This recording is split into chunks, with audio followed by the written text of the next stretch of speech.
have our opening collect by Hannah Aspinwall.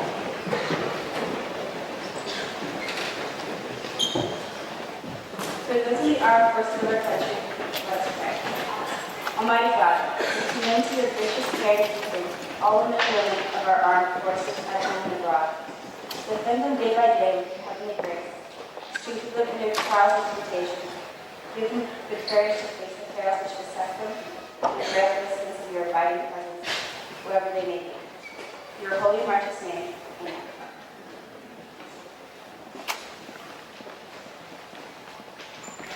Please join me in the Pledge of Allegiance.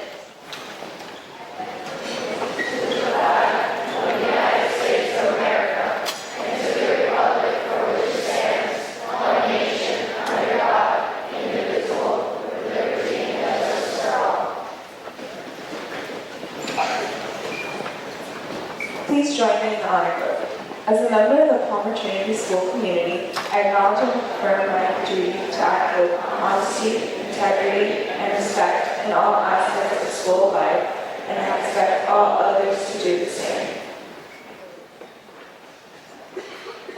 Now be seated.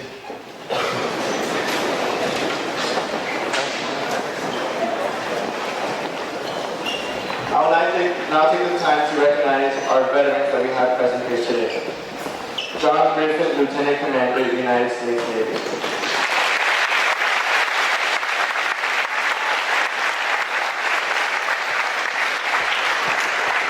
William Stannard, Lieutenant, United States Naval Reserve.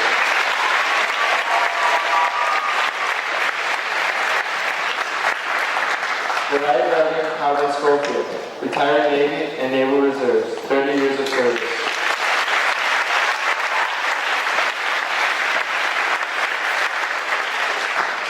Charles Cassini, Sergeant, United States Army.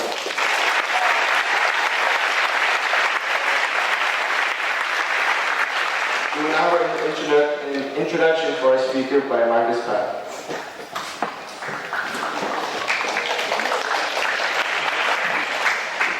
Today we welcome Cedric King, United States Army First Class, and distinguished veteran of the Afghanistan War. We honor his service and are grateful for him sharing his time with us so generously. Please welcome this patriot who fought to keep us safe and protect our freedoms.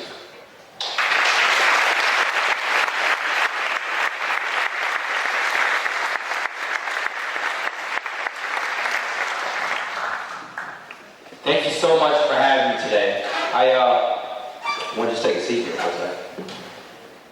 And if it's difficult to see me or if it's difficult to hear me, just tell me to speak up. I want to make sure that I'm able to reach everybody. Today, I know that this is a day that has been given me as an opportunity to reach out to everyone here and let them know about the sacrifice of not just myself, but all those who serve. We serve because we believe in this way of life. The life that we have here in America it's so unique. It's so precious. And sometimes we take it for granted, you know? We take it for granted because the picnics are every year.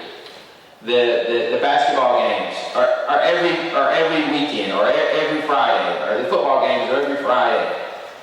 But we enjoy that because of gentlemen like myself and gentlemen on the panel and the chairs, the sergeant, the lieutenant commanders. You have thousands of men and women that volunteer. They raise their hand and they say that I will defend this way of life. I will put my life on the line to ensure that we continue to live this way of life. The cookouts that we go to on the weekends and all summer long, well, that's because someone is standing up and they're volunteering to ensure that we continue to live free. This freedom that we live, this freedom that we enjoy, this freedom that continues to live on, it happens because there's blood that's shed. There are men and women that are willing to sacrifice their own life so that everyone else can have this freedom. I know it's almost cliche-ish. The reason why we go to these cookouts it's because somebody says that I will volunteer to put my life on the line. I'll do it. A couple of years ago, I was in Afghanistan doing that same thing. And just like any other day, I was just following the orders. And that particular day, 25 July 2012, I go on a combat patrol. A combat patrol is nothing more than walking through the villages of Afghanistan. It's nothing more than that. And engaging the local populace, talking to them about social projects, setting up schools, engaging in dialogue, just sitting down and talking to them, bridging the gap. And sure enough, that was a day that I didn't know that was going to change my life, but it did. I want you to take a look at some of the pictures here. This is the last time I left American soil with my own legs. This is my family, my wife, and my 2 daughters. This is the last time. And thousands of men and women do this very same thing. They kiss their families goodbye, they kiss their daughters, they kiss their sons goodbye, and not knowing if they're going to come back home. But they'd rather do that than live in a country where we don't have freedom. This is the last day that I left American soil in that way, with my own legs. This photo that you see is 2 days before my injury. And this is my platoon. A day before my injury. 1 day before my injury. This particular day, I didn't know that my life was going to change. I didn't. I'm taking a picture to send back home with all my men. This is me on the right-hand side. I know you can't see individual faces, but this is my platoon. These gentlemen and I were tasked out to go and do a pretty simplistic mission. All we were supposed to do is go out and find photos, and take photos of a suspected enemy site that they were building bombs at. So we go out and we take a walk, maybe about 800, 900 meters, or maybe a little over half a mile. But as soon as we take off, we get attacked by heavy machine gun fire, all over the place. I remember fighting off the insurgents. About 10 minutes later, there's a counterattack. We get behind a wall, which just happens to be the place where we're going to do the reconnaissance at anyway. And the first 10 or 12 guys, they get behind this wall. It's maybe about as thick as this podium is, maybe. The next wave of guys are still out there fighting the bad guys, shooting at them. They're shooting back, lobbing out hand grenades. I make a decision to go out and get more guys back behind the wall. And when I do that, I step on an enemy explosive device, an improvised explosive device. Now, the power of that particular bomb was so strong that it lifted me up and threw me back to maybe the baseline of the basketball court, pretty far back. There's a huge cloud of dust. There's blood everywhere. My arm, as you see it now, it's a huge hole in my arm. This has been surgically repaired, but it's a huge hole, a huge gash in my arm, from my wrist all the way down to my elbow. And I'm losing consciousness. I'm gasping for air. You can't see it, I'm wearing a t-shirt right now, but under this t-shirt, there are slits along my rib cage. And those slits were there so that they could insert breathing tubes so that I continue to breathe, like you're breathing now. I can remember the helicopter coming in, and lifting me up on a gurney and putting me on a helicopter and taking me away. On the way to the hospital, over the mountain range in the helicopter, I can remember being taken off the helicopter and a mask being put over my face. And from that moment, I don't remember anything. I was in an induced coma, a medically induced coma, for about 8 days. And in those 8 days, I don't remember anything. But I do know by the fact that they told me what happened, was that I was flown from Afghanistan to Germany, from Germany across the Atlantic to Washington, D.C., and from Washington, D.C. to Bethesda, Maryland. I wake up 8 days later to find my mom and my wife at my bedside. Now my wife and my mom at my bedside is normal if I'm in the United States, but I had been in Afghanistan for so long, I'm thinking that it's a dream almost. And they explained to me over the last 8 days that the doctors had to save my life, and the only way that they could save my life was making an amputation to both of my legs. It'd be like you waking up in the morning to find out that you don't have any legs.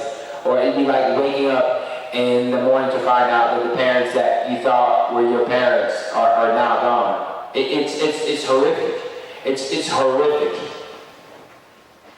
That's a horrific set of problems to deal with that life throws at you.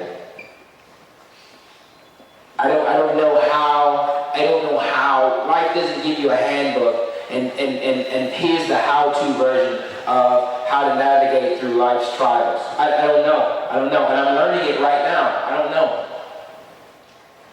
But every day I find a little bit more of the lesson. I find a little bit more of the next step in the equation. Not having legs is extremely challenging. Even right now, as I sit here, the legs that I have, they're incredibly painful. But I don't say this so that you can feel sorry for me, but I do tell you this, there's something in the human spirit that is inside of us all that rises to the challenge. It rises to the occasion. And I'm not sure where you're going to find that part in your journey. I don't know. On my particular path in life, my path, I found it on a very bad day at work. Now, I will show you a couple pictures. That is what the smoke cloud looked like. This is one of the many explosions that you come across in Afghanistan, and obviously I'm not taking that picture, but somebody is. There's the wall, there's the explosion, and I get it. If you've never been around an explosion, then you may not know how powerful it is, but it's an extreme amount of force applied to every square inch of your body. My eardrum right now is still inoperable. It still rings to this second. So I hear out of this one. And when I swim, I always have to swim with the earplug in this ear. This is a hole in that ear. It hasn't been repaired. Tons and tons of pressure applied. I should not be talking to you right now. I should not be alive right now. And just by there's a mercy in life that you get a second chance. Sometimes you do, sometimes you don't. I was given a second chance to live through that explosion. It's a miracle. It's a miracle. Some of us get second chances. I was lucky enough to get one. This is me a couple weeks ago running in a 10-mile race. And I get it. It's hard for you to understand. All right, 10 miles is far. But 10 miles is incredibly far when you don't have prosthetics on. Or when you don't have legs, you have to run with prosthetics. It's incredibly far. The challenges are incredible. But once again, the human spirit, it rises to the challenge. And I don't know how it works, but it does. Every challenge that I put in front of myself, this is what I used to do. I used to do tough stuff. I joined the Army to do tough stuff, like jump out of airplanes and blow stuff up and shoot guns and bullets and have a blast. And jumping out of airplanes is pretty cool. It's pretty cool. Here's a day in Afghanistan. Here's a normal day. This is what I talk about. I go to villages and I talk with gentlemen just like these tribal leaders. Afghanistan is an incredibly tribal culture. And I talk with tribal leaders. And I find out about the people that are oppressing their village. I find out about the problems that they're having, whether it's a lack of water or whether it be fertilizer that they need for crops or irrigation ditches that they need dug or social projects. These are things that we try to go out and help with. But the problem is when you're going out and you're talking to these good people, there are often people that come along that don't want you to talk with these people. There are people that don't want social change in that particular part of the world. This is the day prior to the explosion. This is the day, these are moments before the explosion. I'm walking, and we have to walk in a line. And this is us walking in a line. And this is from my vantage point. Those trees have a stream right under it, and there's a small village behind those trees. You can't see them. And that is exactly where my life changed at. Forever. This is what a bomb looks like. That is hidden. You'll never see it. You'll never see it. We're trained to see these explosive devices. They're very powerful. They're very powerful. And this is one of the bombs that we found. Hidden where we were supposed to walk. Along a normal footpath where everyone is supposed to walk. Anybody everybody's supposed. It'd be like them putting a bomb along a normal thoroughfare in your school or in your backyard or in your community, in your neighborhood. They just happened to put it there that particular day, and they knew that we were going to walk by, and there's a trigger that will set it off. We just happened to find the wire. We happened to find the wire, we trailed the wire, and we found the source. Very strong. This could have killed 3 or 4 people. We just happened to find it first. This is me moments after or moments before they woke me up in the hospital. My right arm is the one that you see now. That's what it looked like when I first was injured. I'm wearing a C-collar because of the force of the blast. It jarred me in such a way that they had to stabilize my spinal cord. It's been a long journey. Take a look at this one. This is them waking me up. This is me being awake for the first time. This is me learning how to swim again. Now, swimming is a lot more different now. But swimming is a challenge. And I wanted to learn how to swim again. I just was not willing to allow life to dictate to me what I was going to be able to do and what I wasn't going to be able to do. I just had a fundamental difference with people that were telling me what I could and could not do from now on. You don't have legs. You're not supposed to swim. Well, I can. And I'm going to figure out how. And I'm not going to wait around for someone to tell me if it's okay to swim now or later. I'm not. I'm going to take life by the horns for once. And I'm going to live life on my terms now.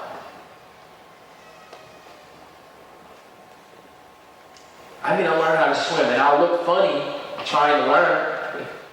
but I'm gonna do it. I can remember the first time I got in this pool. So I'm trying to learn how to swim, and I'm at the end of the pool, nobody's there, it's just me. And I'm trying to figure out how to swim. Well, before when you swim, you breathe, and for me it's every other stroke. Swim, stroke, stroke, breathe, stroke, breathe. Well, I can't do that if you don't have legs, because when you kick, it's just a little awkward. You end up, you have no thrust from your legs, so you end up doing this. And the lifeguard sees me and runs over and tries to fish me out of the water, right? And I'm like, no, leave me alone. She's like, no, you're gonna drown, come on and get out. You need to go to the swim lessons like everybody else, like all the other amputees. So as she's telling me this, I'm like, she's gonna make me come out of this pool. So I start trying to swim away from her as best I could. But what I don't know is I'm swimming into the deeper part of the pool. And she's going hysterical at this point. She's like, get up there, So she's trying to, the hook, she's at the side. She's like, grab the hook. I'm like, no, I'm not gonna grab the hook. So I start swimming away from her into the deep part of the pool.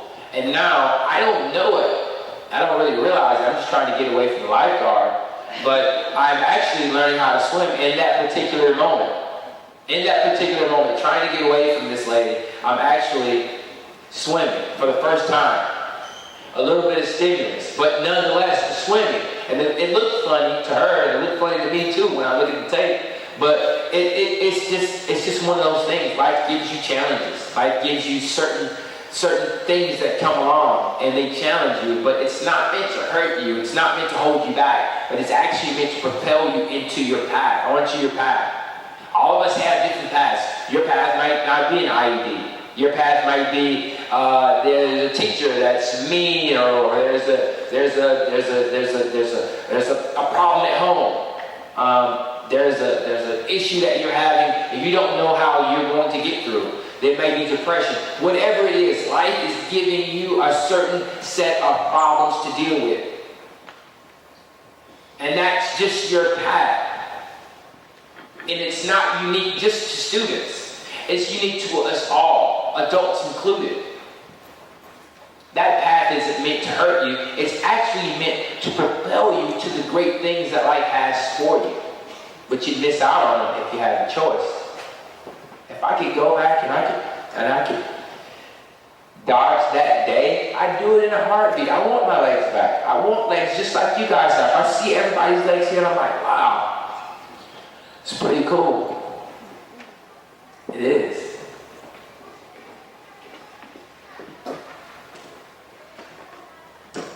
Here's me learning how to get back. This is hours. I mean, this is just one picture, but obviously there are thousands and thousands and thousands of hours that were put into me being able to even walk again. And this is me trying to develop more cardiorespiratory strength. And I take this medicine ball and I slam it on the ground and I have to throw it back and forth. Hours. This is what the truck looks like before an IED blows it up. Looks pretty normal, right? It's a truck. It's a truck. These are the trucks that we drive around in Afghanistan. This is what the truck looks like after an IED blows it up. Just to show you the force of this thing. Just to show you how strong these bombs are. Now, as a person, I stepped on one of these. That's why it's a miracle that I'm sitting here talking to you today. I was given another chance at life. Before, after. It's a miracle that I'm even alive. So for me to talk to you today, it's a blessing. It's a gift. It's a gift. It's a gift to be able to share this story and tell you that life is a gift. And you need to treat it as a gift. Don't wake up every morning. I get it. There's a morning where you wake up and you hit that snooze button. You guys are just coming off of a weekend. Every morning you wake up, there's that alarm clock or somebody's waking you up. And it's almost like a hassle. You gotta wake up, come to school. But every single day that you wake up is a gift. It is. I woke my life. And even though this is my life, it's still a gift. This is me in therapy.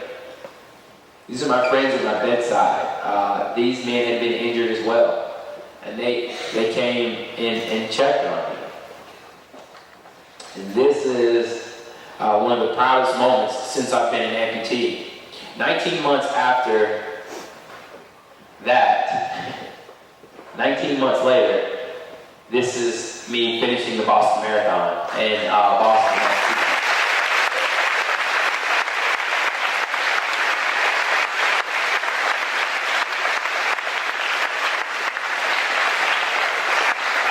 One of the proudest moments of my life, behind me being married and me and my daughters being born. This is one of the greatest moments. I'm not supposed to finish a marathon, but I do it. And it took a lot of little steps, and it took a long time, but we got a chance to finish it. This is right after this is the picture in the Boston Globe, and this is me doing the next tough thing. Who knows what an Ironman is? Who knows how far? Okay, everybody knows what an Ironman is. Okay, who knows how far an Ironman is? Okay, he stole it from me. He already knows. It's 140.6 miles. So I take on a challenge a couple months ago in September. And I wanted to do one. Now, I didn't do a full Ironman. I did exactly half of it. So 140.6 divided by 2 is what? 70.3. 70.3 miles. That is 1.2 miles of swimming. That's 56 miles of biking and 13.1 miles of running in one particular day, in one day. Now, some people do this in 4 hours, or some people do it in crazy amounts of time, right? 4 hours is amazing. 70 miles in 4 hours. But I wanted to try it. And this is the start of the 1.2 mile swim. 1.2 mile swim is very difficult, but there's something that arises in the human spirit once again that allows you to overcome challenges. There's one thing for life to give you challenges. There's a whole other thing for you to undertake challenges, to stretch yourself. Take on tough things to stretch yourself. And this is where it happens at. I'm running out of time right now.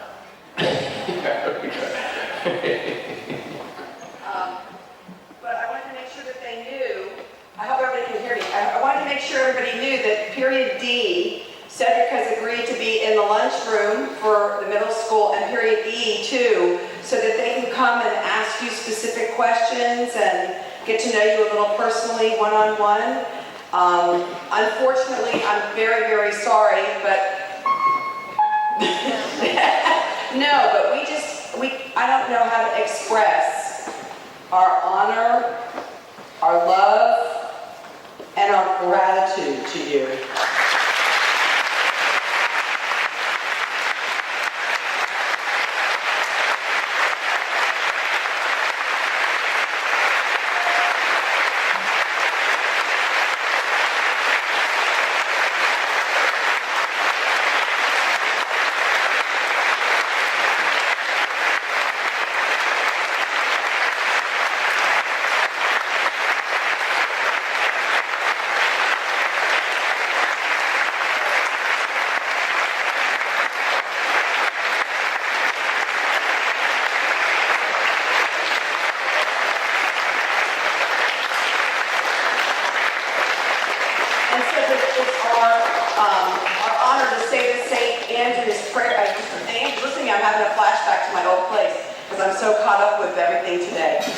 Trinity has a beautiful school prayer, and it's about light.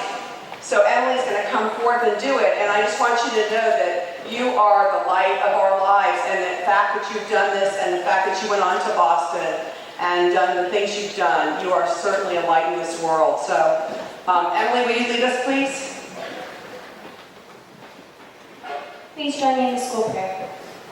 O God, our Heavenly Father, the source of all wisdom. We ask your blessing on Palmer Trinity School. Let there be light in this place, light to the mind, light to the heart, and light to the will, that we may grow in knowledge, love, and service of you and each other, now and forever. Amen. Ken? Seniors dismissed.